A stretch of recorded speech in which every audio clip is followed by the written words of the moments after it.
कृष्णा राधिकापते जन विमोचना कृष्णा అందరికీ जन्ममोचना। కృష్ణాష్టమి శుభాకాంక్షలు.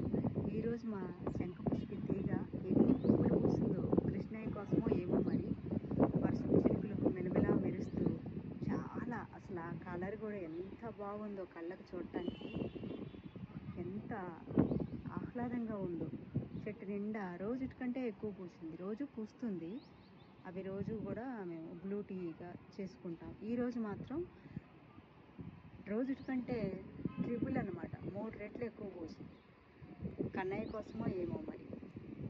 మనము బ్లూ టీగానే కాకుండా టీ కాసిన తర్వాత పువ్వు కలర్ అంతా నీళ్ళలో కలిసి మళ్ళీ కొంచెం లైట్గా వైట్గా వచ్చేస్తుంది. ఆ పువ్వుని తీసుకొని కొంచెం శనగపిండి, 2 చుక్కల నిమ్మరసం వేసి మెత్తగా పేస్ట్ లాగా చేసుకొని ఫేస్ ప్యాక్గా వేసుకుంటే ఫేస్ మీద ఉన్న ట్యానింగ్ అంతా వెళ్ళిపోయి బ్లాక్ హెడ్స్ కానీ ఇంకా పింపుల్స్ మార్క్స్ ఉంటాయి కదా, ఆ మచ్చలు ఇవన్నీ పోయి చాలా కాంతిగా ఉంటుందన్నమాట. ఇది మెమరీ లాస్ కూడా చాలా మంచిది.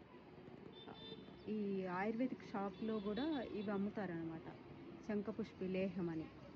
దానికి బదులుగా మనం చిన్న కుండీల్లో పెంచుకుంటే దీన్ని రోజు వేడి నీళ్ళలో వేసుకొని గ్రీన్ టీ లాగా మనం హనీ కలుపుకొని నిమ్మరసం వేసుకొని తాగొచ్చు, లేదంటే డైరెక్ట్గా కూడా తాగొచ్చు. అంత మంచి పువ్వులు ఇవి.